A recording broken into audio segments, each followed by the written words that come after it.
올해 2023학년도에 모집 인원을 확인하는 것은 무엇보다 중요합니다. 언제 어떤 전형으로 몇 명을 선발하는지를 정확히 알아야 입시 성공을 위한 합격 전략을 준비할 수 있는 겁니다. 그룹 B의 대학에서는 가톨릭대, 한국항공대, 경기대, 광운대, 상명대, 삼육대, 인천대, 서울여대, 덕성여대, 동덕여대, 한국외대, 글로벌, 한국산업기술대 총 12개 대학입니다. 전체적으로 보면 작년도에 18,490명에서 올해는 18,517명으로 27명의 증가가 있습니다. 수시 모집은 전체적으로 62.8%, 정시 모집은 37.2%로 앞서 봤던 그룹 A보다는 정시 모집에 대한 비중이 약간 낮다라고 하는 것을 참고하시고요. 전반적으로 그룹 A와 마찬가지로 큰 변동, 인원에 대한 큰 변동은 없습니다. 그러나 가톨릭대 같은 경우는 205명이 늘어났는데요. 이 중에서 수시에서 128명, 정시에서 77명이 늘어났다는 점, 한공대학교에서는 73명이 줄었습니다. 특히 정시 모집에서 78명이 줄었다는 거, 이런 부분들을 참고하시고요. 삼육대 같은 경우에 있어서는 전체 111명이 줄었고요. 수시 모집에서 115명이 줄었다는 점, 이 점에 대해서 주의하시기 바랍니다. 2023학년도에 전형별로 모집 비율을 보게 되면 교과가 23.5%, 종합이 26.2%, 논술이 7.7%, 실기가 5.3%로 각각의 전형별로 보게 되면 큰 변동은 나타내고 있지는 않습니다. 2023학년도의 전형에서 수능의 40%를 넘기는 대학들은 가톨릭대, 광운대, 상명대, 서울여대, 한국외대, 글로벌 등의 대학들이 40%를 넘겨서 수능 정시 모집으로 선발을 하고 있고요. 앞서 수능에서 40%를 넘겼던 대학과는 다르게 한국항공대는 수능 모집으로 29.1%를 선발을 하고 있고, 한국산업기술대는 18.9%로 상당히 낮은 비율로 정시 모집을 하고 있다는 점 참고하시기 바랍니다. 정시 지원 전략에서 주의를 하셔야 될 부분입니다. 그룹 B에서도 일부 대학 및 전형에서 작년과 달라진 점들이 있기 때문에 착오 없이 확인하시기 바랍니다. 학생부 교과 전형에서는 전체 12개 대학에서 145명이 줄어든 4,356명을 선발하고 있고요. 이것은 전체 모집 비율에서 보면 23.5%에 해당됩니다. 다시 한번 말씀드리지만 학생부 교과 전형에서는 바로 교과 성적, 즉 정량적으로 평가되는 거죠. 등급으로 해서 몇 등급이냐. 특히 올해 같은 경우는 2015 개정 교육 과정이 반영된 내신 성적표인 만큼 이 부분에서 선택 과목에 대한 성취도가 또한 반영되는 대학들이 있으니까 좀 더 꼼꼼하게 살펴보셔야 되겠습니다.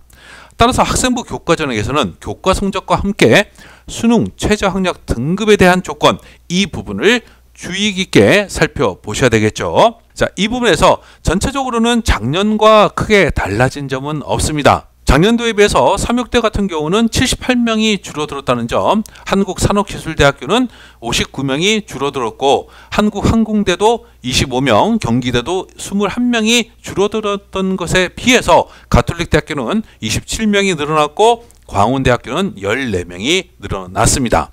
이러한 대학들별로 전형 방법에선 큰 변동은 없지만 한국외대 글로벌 캠퍼스에서는 크게 달라진 점이 있습니다.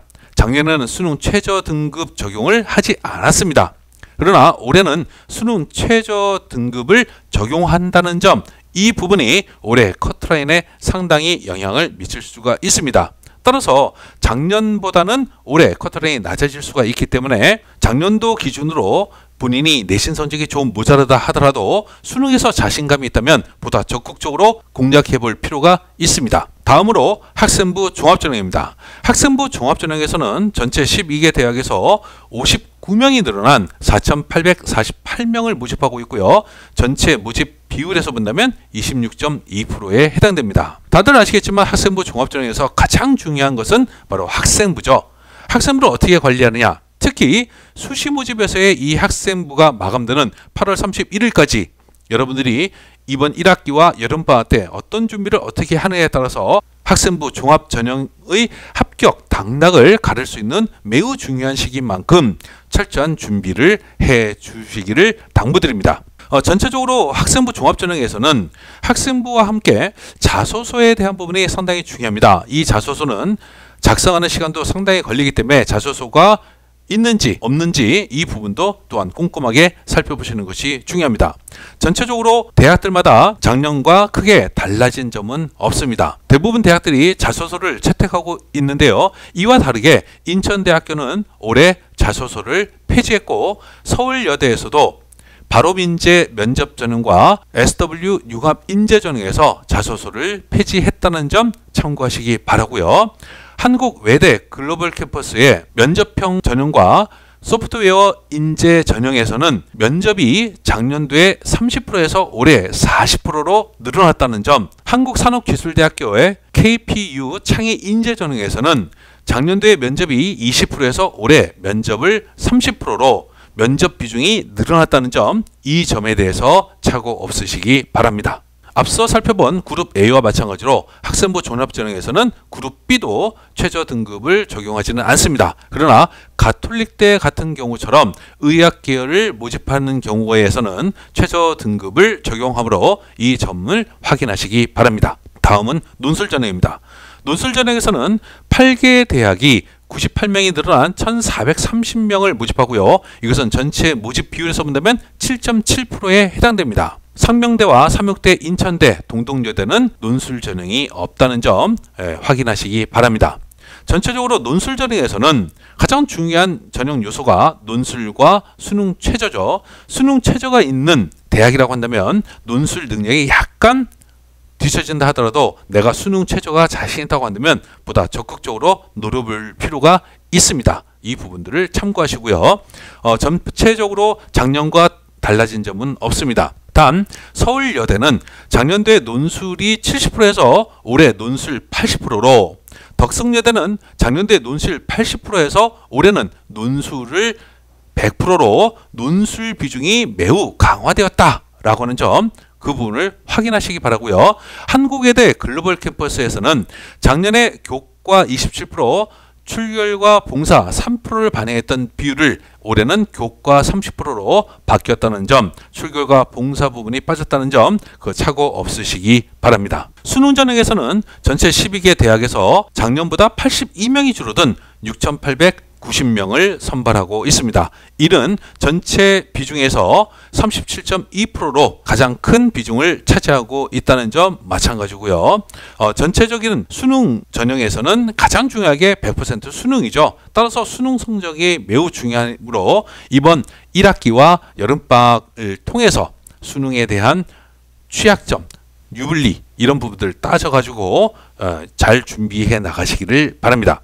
전체적으로 대학들이 작년보다는 달라진 점은 없습니다. 그러나 삼육대에서는 작년에 국영수탐 탐구를 한 과목 반영했던 방식에서 올해는 국영수탐에서 탐구 영역을 2과목 반영한다는 점, 이 부분을 착오 없으시기 바라고요. 서울여대 같은 경우는 작년은 국영수탐 4개 영역을 반영했던 점에서 올해는 국영수탐 한 과목 중에서 3개 영역만 반영된다는 점, 따라서 커트라인이 좀 상승될 수가 있다는 점, 이 부분을 주의하시기 바랍니다.